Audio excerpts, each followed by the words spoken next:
Hello student, welcome back to my Prayas channel. आपका इस channel पे स्वागत है। हम लोग पढ़ रहे थे स्टूडेंट बिहार एसटीईटी का प्रीवियस ईयर क्वेश्चन, और इसमें जो है हम लोग सब्जेक्ट पढ़ रहे थे स्टूडेंट। वो सब्जेक्ट था हम लोग का आर्ट एंड टीचिंग, और आर्ट एंड टीचिंग जो है बिहार एसटीईटी के एग्जाम में 50 नंबर का जो है ये क्वेश्चन आता है, जिसमें से जो है 30 नंबर जो है आर्ट एंड टीचिंग का क्वेश्चन रहता है, 10 नंबर जीके और जीके जीएस का क्वेश्चन रहता है, और 10 नंबर जो है 10 क्वेश्चन जो है मैथ एंड रीजनिंग का रहता है। तो जो भी स्टूडेंट अभी जो है बिहार एसटीईटी का एग्जाम देने वाले हैं पेपर 1 एंड पेपर 2 के लिए, उनके पेपर 1 एंड पेपर 2 का उनके लिए जो है ये आर्ट एंड टीचिंग का क्वेश्चन बहुत ज़्यादा इंपॉर्टेंट है। तो इस वीडियो को जो है पूरा देखिएगा, और जो भी स्टूडेंट इस चैनल पे नए हैं इस चैनल को जो है ज़रूर सब्सक्राइब कीजिएगा। और आज जो है हम लोग पढ़ेंगे स्टूडेंट, वो एग्ज़ाम हुआ है 8/9/2023 में। कब हुआ है? 8/9/2023 का जो है एग्ज़ाम हुआ है शिफ्ट 1 में। तो इसी का जो है क्वेश्चन जो है आज हम लोग पढ़ेंगे। आज का जो है हम लोग का फर्स्ट क्वेश्चन है स्टूडेंट, इनमें से कोई एक शिक्षण प्रविधि नहीं है। तो इनमें से जो है कौन एक शिक्षण प्रविधि नहीं है? तो फर्स्ट ऑप्शन है अभ्यास, सेकंड ऑप्शन है किंडरगार्टन, थर्ड ऑप्शन है चित्रण, और फोर्थ ऑप्शन है नाट्य रूपांतरण। तो कौन जो है एक शिक्षण प्रविधि नहीं है? तो किंडरगार्टन जो है एक शिक्षण प्रविधि नहीं है। किंडरगार्टन जो है छोटे बच्चों के शिक्षण के लिए एक मनोवैज्ञानिक प्रणाली है। और किंडरगार्टन का जो है शाब्दिक अर्थ क्या होता है? तो किंडरगार्टन का शाब्दिक अर्थ है बच्चों का बगीचा। क्या है? बच्चों का बगीचा। नेक्स्ट क्वेश्चन है क्वेश्चन नंबर 2, क्लासिक कंडीशनिंग है। क्लासिक कंडीशनिंग क्या है? तो फर्स्ट ऑप्शन दिया हुआ है साहर्च अधिगम, सेकंड ऑप्शन दिया हुआ है स्वायत्त अधिगम, थर्ड ऑप्शन दिया हुआ है सहायक अधिगम, और फोर्थ ऑप्शन दिया हुआ है सहयोगात्मक अधिगम। तो क्लासिक कंडीशनिंग क्या है? तो साहर्च अधिगम है। क्या है? साहर्च अधिगम है। अब जो है हम लोग इसका एक्सप्लेनेशन पढ़ लेंगे स्टूडेंट। तो क्लासिक कंडीशनिंग साहर्च अधिगम है। क्लासिक कंडीशनिंग जो है सहयोगी अधिगम अथवा साहर्च अधिगम का एक रूप है, जो प्रकार की सीख है जिसमें दो उत्तेजनाओं का जुड़ाव शामिल होता है। क्लासिकल कंडीशनिंग को शास्त्रीय कंडीशनिंग के नाम से भी जाना जाता है। और इवान पावलोव द्वारा खोजी गई क्लासिकल कंडीशनिंग एक मनोवैज्ञानिक अवधारणा है जिसमें साहर्च अधिगम शामिल है। क्वेश्चन नंबर 3, प्रभावकारी शिक्षण विधि है। तो प्रभावकारी शिक्षण विधि क्या है? तो जो ये है अन्योन क्रियात्मक व्याख्यान। क्या है? अन्योन क्रियात्मक व्याख्यान है। इसका जो है अब हम लोग एक्सप्लेनेशन पढ़ लेंगे। तो अन्योन क्रिया व्याख्यान एक प्रभावकारी शिक्षण विधि है। प्रभावकारी शिक्षण विधि शिक्षण और सीखने के तरीकों का वर्णन करता है, जो विद्यार्थी को उनके स्वयं के सीखने और व्यक्तिगत विकास में सक्रिय रूप में जो है शामिल करता है। और अन्योन क्रियान व्याख्यान एक ऐसी जो है शिक्षण विधि है जिसके द्वारा शिक्षक और छात्र एक दूसरे को समझने में मदद करने के तथ्यों, सिद्धांतों और संबंधों को समझने का प्रयास करते हैं। नेक्स्ट क्वेश्चन है स्टूडेंट क्वेश्चन नंबर 4, उद्देश्य को चुनौतीपूर्ण बनाने हेतु बदलें। तो उद्देश्य को चुनौतीपूर्ण बनाने हेतु जो है क्या बदला जा सकता है? तो क्रिया जो है बदला जा सकता है।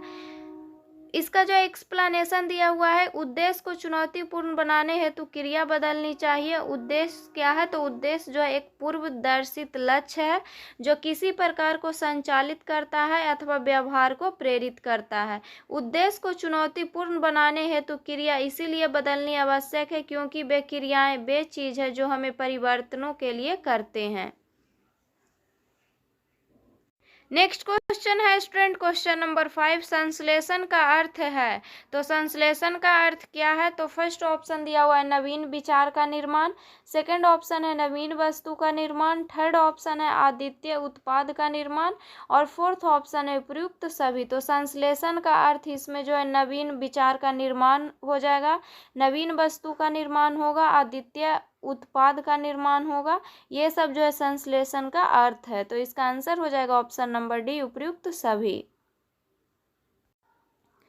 क्वेश्चन नंबर 6, दल शिक्षण मिलकर काम है। तो दल शिक्षण मिलकर काम जो है किनका है? तो दो या दो से अधिक शिक्षक का है। किनका काम है ये? तो दो या दो से अधिक शिक्षक का है ये। तो इसका जो एक्सप्लेनेशन दिया हुआ है, दो या दो से अधिक शिक्षक का मिलकर काम करना दल शिक्षण के अंतर्गत आता है। दल शिक्षण विधि अध्यापन की आधुनिक तकनीक है। इस विधि में दो या दो से अधिक अध्यापक साथ मिलकर नियमित रूप से किसी कक्ष की अध्ययन संबंधी योजना बनाते हैं, उसे क्रियान्वित करने के उपरांत उसका मूल्यांकन करते हैं। क्वेश्चन नंबर 7 दिया हुआ है, सत्तावादी शिक्षण है। तो सत्तावादी शिक्षण क्या है? शिक्षक केंद्रित है ये। तो इसका आंसर हो जाएगा option number B. Question number 8 है, विधि प्रशिक्षण देता है। तो विधि प्रशिक्षण क्या देता है? तो फर्स्ट ऑप्शन है रचनात्मक सोच का, सेकंड ऑप्शन है तर्क का, थर्ड ऑप्शन है आलोचनात्मक निर्णय का, और फोर्थ ऑप्शन है उपयुक्त सभी। तो विधि प्रशिक्षण जो है क्या देता है? रचनात्मक सोच देता है, तर्क देता है और आलोचनात्मक निर्णय देता है। तो इसका जो है आंसर हो जाएगा ऑप्शन नंबर डी होगा, उपयुक्त सभी।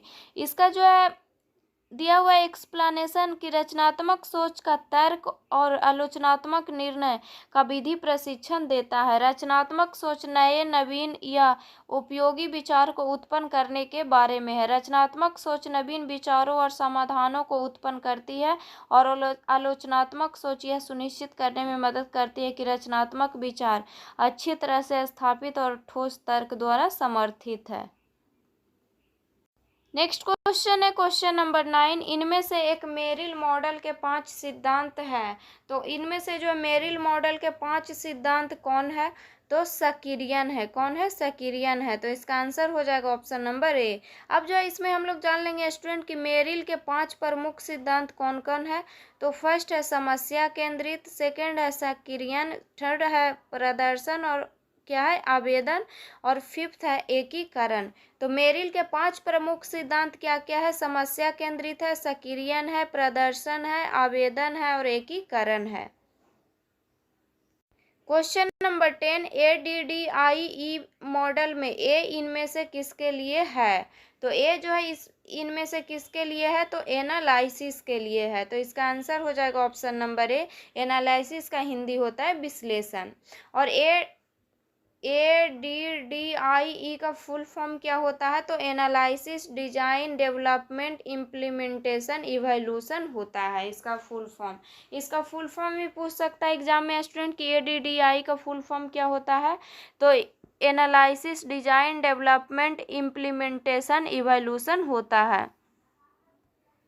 क्वेश्चन नंबर 11, निम्नलिखित में से कौन सा कौशल सूक्ष्म शिक्षण का नहीं है? तो कौन सा कौशल जो है सूक्ष्म शिक्षण का नहीं है? तो चित्रकला कौशल जो है इसमें सूक्ष्म शिक्षण का नहीं है। तो इसका आंसर हो जाएगा ऑप्शन नंबर बी। इसका जो एक्सप्लेनेशन दिया हुआ है, चित्रकला कौशल सूक्ष्म शिक्षण का नहीं है।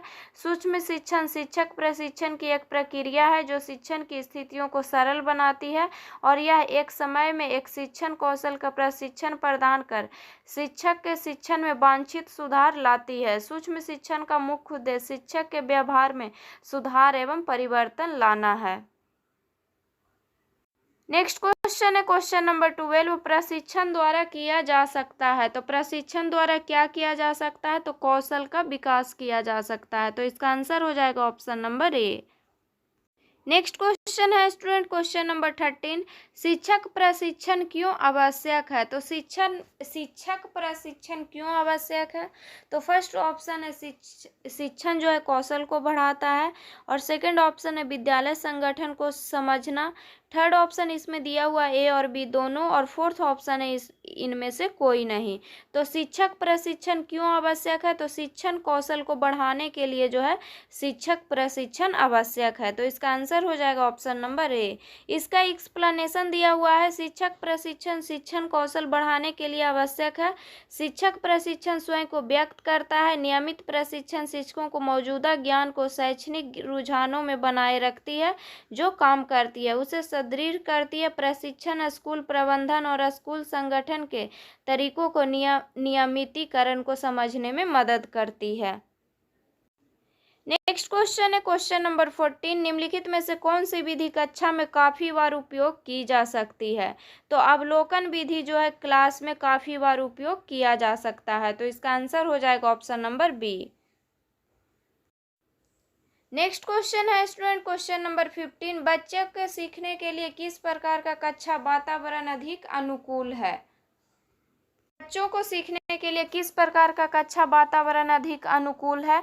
तो कक्षा का जो है भौतिक वातावरण जो है बच्चे को सीखने के लिए सबसे ज़्यादा अनुकूल होता है, तो इसका आंसर हो जाएगा ऑप्शन नंबर सी। इसका जो है एक्सप्लेनेशन दिया हुआ है स्टूडेंट कि बच्चों को सीखने के लिए सहयोगी और सहभागी कक्षा का वातावरण अधिक अनुकूल है। इस प्रकार के वातावरण में छात्र सक्रिय रूप से सीखने में शामिल होते हैं और एक दूसरे से सीखने के अवसर प्राप्त करते हैं। निष्क्रिय कक्षा किसको बोलते हैं स्टूडेंट। तो निष्क्रिय कक्षा उसका वातावरण जिसमें छात्र केवल शिक्षक की बात सुन लेते हैं और नोट्स लेते हैं। मतलब इसमें क्या होता है कि जिसमें जो है छात्र केवल शिक्षक की बात सुनते हैं और नोट्स लेते हैं और बच्चे के सीखने के लिए जो है ये कम अनुकूल है। तो निष्क्रिय कक्षा जो है बच्चे के सीखने के लिए जो है कम अनुकूल है। क्वेश्चन नंबर 16, पाठ्य पुस्तक का कक्षा में क्या उपयोग है। तो पाठ्य पुस्तक का कक्षा में क्या उपयोग है। तो शैक्षणिक उद्देश्य की प्राप्ति हेतु जो है इसका उपयोग है, तो इसका आंसर हो जाएगा ऑप्शन नंबर बी। इसका जो है एक्सप्लेनेशन दिया हुआ है, पाठ्य पुस्तक का कक्षा में उपयोग शैक्षणिक उद्देश्य की प्राप्ति हेतु किया जाता है। पाठ्य पुस्तक शिक्षण और सीखने के लिए एक संरचना प्रदान करती है तथा पाठ्य पुस्तक प्रभावी और सार्थक शिक्षण को सुविधाजनक बनाने के लिए शिक्षण सीखने की प्रक्रिया में उपयोग किया जाने वाला जो है एक उपकरण है। नेक्स्ट क्वेश्चन है क्वेश्चन नंबर 17, निम्नलिखित में से कौन सा कथन सही नहीं है। तो इसमें जो है कौन सा कथन सही नहीं है। तो फर्स्ट ऑप्शन दिया हुआ है, पाठ्य पुस्तक के माध्यम से छात्रों की स्मरण शक्ति का विकास होता है। तो नहीं, ये जो है गलत है। नेक्स्ट ऑप्शन है, पाठ्य पुस्तक के माध्यम से छात्रों की तर्क शक्ति का विकास होता है। ये जो है सही है स्टूडेंट। इसमें जो है हमको चूज करने के लिए बोल रहा था कि कौन सा कथन सही नहीं है। तो पाठ्य पुस्तक के माध्यम से छात्रों की स्मरण शक्ति का विकास होता है, तो ये सही बात है। सेकंड ऑप्शन दिया हुआ है कि पाठ्य पुस्तक के माध्यम से छात्रों की तर्क शक्ति का विकास होता है, तो ये भी सही है। थर्ड ऑप्शन दिया हुआ है इसमें कि पाठ्य पुस्तक छात्रों को पढ़ाई से विमुख करता है, तो नहीं, ये गलत है। पाठ्य पुस्तक छात्रों को पढ़ाई से विमुख नहीं करता है। फोर्थ ऑप्शन दिया उपयुक्त में से कोई नहीं, तो इसका आंसर हो जाएगा option number C. Option number C जो है इसमें गलत है। नेक्स्ट क्वेश्चन है क्वेश्चन नंबर 18, शिक्षक प्रभावशीलता के मानदंड है। तो शिक्षक प्रभावशीलता के मानदंड जो है क्या क्या है। तो फर्स्ट ऑप्शन दिया हुआ है योग्यता, सेकंड ऑप्शन है उत्पादन, थर्ड ऑप्शन है प्रक्रिया और फोर्थ ऑप्शन है उपयुक्त सभी। तो शिक्षक प्रभावशीलता के मानदंड जो है इसमें आंसर हो जाएगा ऑप्शन नंबर डी, उपयुक्त सभी। नेक्स्ट क्वेश्चन है क्वेश्चन नंबर 19, शिक्षकों के समायोजन का प्राथमिक उत्तरदायित्व होता है। तो शिक्षकों के समायोजन का प्राथमिक उत्तरदायित्व जो है होता है किसके साथ। तो शिक्षक स्वयं होते हैं इसमें, तो इसका आंसर हो जाएगा option number C. Next question है क्वेश्चन नंबर 20, शिक्षक केंद्रित विधि की विशेषता है। तो शिक्षक केंद्रित विधि की विशेषता क्या क्या है। तो फर्स्ट ऑप्शन दिया हुआ है औपचारिकता, सेकंड ऑप्शन है शिक्षक की संप्रभुता, थर्ड ऑप्शन है नवीन तकनीकियों का अवहेलना और फोर्थ ऑप्शन है उपयुक्त सभी। तो इस शिक्षक केंद्रित विधि की विशेषता क्या क्या है। औपचारिकता भी है, शिक्षक की संप्रभुता भी है, नवीन तकनीक का अवहेलना भी है, तो इसका आंसर हो जाएगा ऑप्शन नंबर डी, उपयुक्त सभी। क्वेश्चन नंबर 21, एक अच्छे मूल्यांकन में नहीं होता है। तो एक अच्छे मूल्यांकन में जो है क्या नहीं होता है। तो एक अच्छे मूल्यांकन में जो है व्यक्ति निष्ठा जो है नहीं होता है। क्या नहीं होता है। तो व्यक्ति निष्ठा नहीं होता है। इसका जो है एक्सप्लेनेशन दिया हुआ है स्टूडेंट कि एक अच्छे मूल्यांकन में व्यक्ति निष्ठा नहीं होती है। मूल्यांकन के द्वारा ही छात्र किसी विषय में कमियों, किसी विषय के प्रति रुचि और उसकी प्रतिभा का आकलन किया जाता है। मूल्यांकन एक निश्चित समय अवधि में एकत्र किए गए गुणात्मक एवं मात्रात्मक आंकड़ों के आधार पर मूल्य निर्णय लेने के एक सतत प्रक्रिया को संदर्भित करता है और एक अच्छे मूल्यांकन का जो है निम्न गुण क्या क्या है, इसको जो है पढ़ेंगे। तो एक अच्छे मूल्यांकन का गुण है वस्तुनिष्ठता, वैधता, विश्वसनीयता, व्यापकता, विभेदीकरण, उपयोगिता और व्यावहारिकता। ये सब जो है एक अच्छे मूल्यांकन का गुण है। और एक अच्छे मूल्यांकन का गुण इसमें नहीं पूछा था, तो इसका आंसर हो जाएगा व्यक्तिनिष्ठा। क्वेश्चन नंबर 22, बिहार विद्यालय परीक्षा समिति द्वारा संचालित मैट्रिक की परीक्षा का प्रकार है। तो बिहार विद्यालय परीक्षा समिति द्वारा संचालित मैट्रिक की परीक्षा का जो है प्रकार क्या क्या है। तो फर्स्ट ऑप्शन इसमें दिया हुआ है बाहरी परीक्षा, सेकंड ऑप्शन है मापदंड संदर्भित परीक्षा, थर्ड ऑप्शन है संकलनात्मक मूल्यांकन और फोर्थ ऑप्शन है उपयुक्त सभी। तो इसका आंसर हो जाएगा ऑप्शन नंबर डी, उपयुक्त सभी।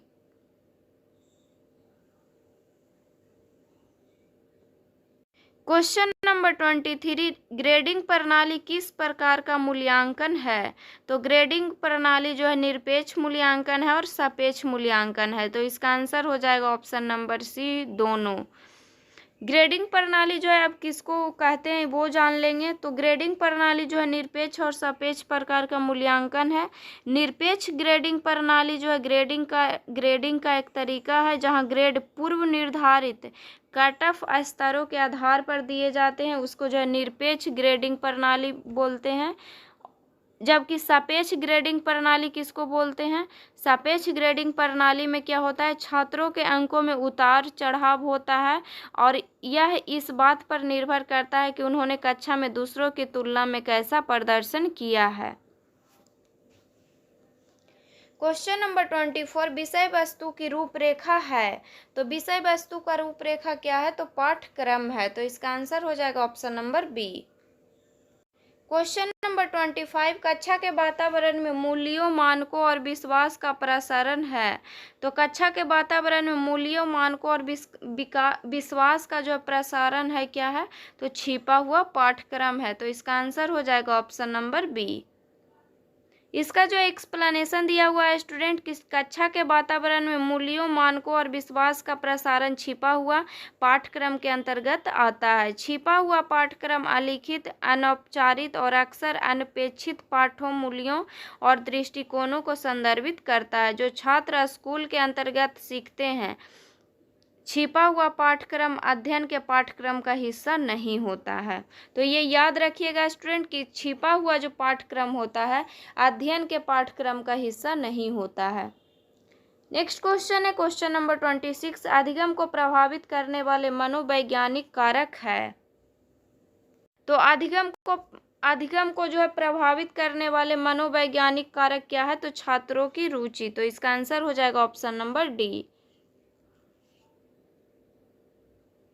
क्वेश्चन नंबर 27, शिक्षण अधिगम प्रक्रिया है। तो शिक्षण अधिगम प्रक्रिया जो है क्या है, तो फर्स्ट ऑप्शन है सरल से जटिल, सेकंड ऑप्शन है मूर्त से अमूर्त, थर्ड ऑप्शन है अज्ञात से अज्ञात और फोर्थ ऑप्शन है उपयुक्त सभी। तो शिक्षण अधिगम प्रक्रिया जो है इसका आंसर हो जाएगा ऑप्शन नंबर डी, उपयुक्त सभी। शिक्षण अधिगम प्रक्रिया सरल से जटिल होता है, मूर्त से अमूर्त होता है, ज्ञात से अज्ञात होता है और प्रत्यक्ष से अप्रत्यक्ष भी होता है, विशेष से सामान्य भी होता है, विश्लेषण में संश्लेषण भी होता है, पूर्ण से अंश भी होता है, सरल से जटिल भी होता है और आगमन से निगम भी होता है। तो इतना याद रखिएगा कि एग्जाम में कुछ भी यहाँ पे ऑप्शन दे सकता है। ऊपर लिख देगा शिक्षण अधिगम प्रक्रिया है, इसमें ऑप्शन दे सकता है पूर्ण से अंश तक, विश्लेषण से संश्लेषण तक, ऐसे करके भी ऑप्शन दिया जा सकता है।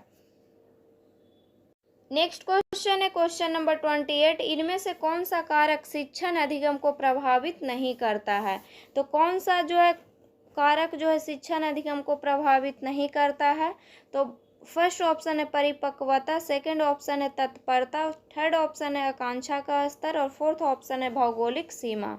तो भौगोलिक सीमा जो है शिक्षण अधिगम को प्रभावित नहीं करता है। तो इसका आंसर हो जाएगा option number D. Next question है क्वेश्चन नंबर 29, स्मरण है। तो स्मरण क्या है, तो स्मरण जो है स्मरण सहायक शिक्षण सामग्री है। तो इसका आंसर हो जाएगा option number C. Question number 30, hands on अधिगम का लाभ है। तो हैंड्स ऑन अधिगम का लाभ क्या है? तो फर्स्ट ऑप्शन है नए कौशलों को सीखने में, सेकंड ऑप्शन है प्रकृति से अंतःक्रिया के लिए प्रोत्साहित करना, थर्ड ऑप्शन है उपयुक्त दोनों और फोर्थ ऑप्शन है उपयुक्त दोनों में से कोई नहीं। तो हैंड्स ऑन अधिगम का लाभ क्या किसमें है? तो नए कौशल को सीखने में है और प्रकृति से अंतःक्रिया के लिए प्रोत्साहित करने में है। तो इसका आंसर हो जाएगा ऑप्शन नंबर सी, उपयुक्त दोनों। हम लोग जो है इसमें जो आर्ट एंड टीचिंग का क्वेश्चन जो है पढ़ चुके हैं स्टूडेंट। अब हम लोग पढ़ेंगे जीके जीएस का क्वेश्चन। क्वेश्चन नंबर 31, 1875 में कलकत्ता में स्थापित भारतीय लिंग से कौन जुड़े थे? तो 1875 में कलकत्ता में स्थापित भारतीय लिंग से कौन जुड़े थे? तो ये जुड़े थे शिशिर कुमार घोष और शंभुचरण मुखर्जी। तो इसका आंसर हो जाएगा ऑप्शन नंबर सी। और इंडियन लिंग की स्थापना कब हुआ था स्टूडेंट? तो इंडियन लिंग की स्थापना हुआ था 1875 ईस्वी में, कलकत्ता में हुआ था। और इसके अस्थायी अध्यक्ष थे शंभुनाथ मुखर्जी। और इस संस्था का जो मुख्य उद्देश्य क्या था? तो इस संस्था का मुख्य उद्देश्य था लोगों में राष्ट्रवाद की भावना का विकास कर राजनीतिक शिक्षा को प्रोत्साहन देना है। क्वेश्चन नंबर 32, मूंगा रेशम का उत्पादन करने वाला भारत का एकमात्र राज्य कौन सा है? तो मूंगा रेशम का उत्पादन करने वाला भारत का एकमात्र राज्य जो है कौन है? तो असम है। क्वेश्चन नंबर 33, निम्नलिखित में से कौन सा मुद्रा अभिमूल्यन का प्रभाव है? तो कौन सा मुद्रा अभिमूल्यन का प्रभाव है? तो निर्यात में वृद्धि जो है मुद्रा अभिमूल्यन का प्रभाव है। तो इसका आंसर हो जाएगा option number C. Question number 34, first जो है इसमें कथन दिया हुआ है स्टूडेंट कि यह महात्मा गांधी द्वारा शुरू किया गया पहला भारत का सविनय अवज्ञा आंदोलन था। यह बिहार, सेकंड जो है स्टेटमेंट दिया हुआ है इसमें कि यह बिहार के चंपारण जिले में काश्तकारों के साथ हुए अन्याय के खिलाफ एक विरोध था। उपयुक्त में से कौन सा कथन चंपारण सत्याग्रह के बारे में सही है? तो इसमें से जो है दोनों जो है स्टेटमेंट दिया हुआ है दोनों जो है सही है चंपारण सत्याग्रह के बारे में। तो इसका आंसर हो जाएगा ऑप्शन नंबर सी, 1 और 2 दोनों। और इसमें जो है हम लोग जान लेंगे स्टूडेंट कि चंपारण सत्याग्रह कब हुआ था? तो यह हुआ था 1917 ईस्वी में। और यह आंदोलन हुआ था नील की खेती के विरोध में, अंग्रेजों के विरुद्ध था। यह आंदोलन जो है किस लिए था? तो चंपारण सत्याग्रह था नील की खेती के विरोध में, अंग्रेजों के विरुद्ध जो है यह आंदोलन था। और इस आंदोलन का नेतृत्व किए थे महात्मा गांधी। क्वेश्चन नंबर 35, किस केंद्रीय मंत्रालय ने भारतीय मातृभाषा सर्वेक्षण आयोजित किया है? तो गृह मंत्रालय ने आयोजित किया है। तो इसका आंसर हो जाएगा option number B. Next question है क्वेश्चन नंबर 36, निम्नलिखित में से किस गैस को ग्रीन हाउस गैस कहा जाता है? तो ग्रीन हाउस गैस जो है इसमें से किसको बोला जाता है? तो फर्स्ट ऑप्शन है मीथेन, सेकंड ऑप्शन है नाइट्रोजन, थर्ड ऑप्शन है कार्बन डाइऑक्साइड और फोर्थ ऑप्शन है ए और सी दोनों। तो इसका आंसर हो जाएगा option number D. Green house gas जो है मीथेन और कार्बन डाइऑक्साइड को बोलते हैं। तो ए और सी दोनों जो है इसका आंसर हो जाएगा। क्वेश्चन नंबर 37, एकीकृत अपशिष्ट प्रबंधन में कितने मुख्य घटक होते हैं? तो एकीकृत अपशिष्ट प्रबंधन में जो है 2 मुख्य घटक होते हैं। और नेक्स्ट क्वेश्चन है क्वेश्चन नंबर 38, किस प्रकार की खेती से वनों की कटाई अधिक होती है? तो निर्वाह खेती से जो है वनों की कटाई अधिक होती है। तो इसका आंसर हो जाएगा option number A. Question number 39, El Nino घटना होती है। तो एल नीनो घटना कहाँ होता है? तो प्रशांत महासागर में होता है एल नीनो घटना। नेक्स्ट क्वेश्चन है क्वेश्चन नंबर 40, टी गंगा की डॉल्फिन निम्नलिखित में से किस श्रेणी के जीवों से संबंधित है? तो ये जो है विलुप्त प्रजाति के श्रेणी से के जो जीवों से जो है ये संबंधित है। टी गंगा की डॉल्फिन जो है किस श्रेणी के जीवों से संबंधित है? तो विलुप्त प्रजाति से ये जो है संबंधित है। और डॉल्फिन का जो वैज्ञानिक नाम क्या है? तो डॉल्फिन का वैज्ञानिक नाम है प्लेटनिस्टा गैंगेटिका। और इसे जो है 2009 में राष्ट्रीय जलीय जीव के रूप में मान्यता प्रदान किया गया है। तो जलीय जीव के रूप में डॉल्फिन को जो मान्यता प्रदान कब किया गया है? तो 2009 में किया गया है। और इसे IUCN की रेड लिस्ट में कमजोर श्रेणी के तहत वर्गीकृत किया गया है। तो आज के वीडियो में जो है हम लोग इतना ही क्वेश्चन पढ़ेंगे स्टूडेंट। नेक्स्ट वीडियो में जो है हम लोग नेक्स्ट सेट को पढ़ेंगे। तो अगर वीडियो अच्छा लगे तो वीडियो को लाइक कीजिएगा और चैनल को सब्सक्राइब कीजिएगा। और जो भी स्टूडेंट इस चैनल पे नए हैं, इस चैनल को जो है ज़रूर सब्सक्राइब कीजिएगा।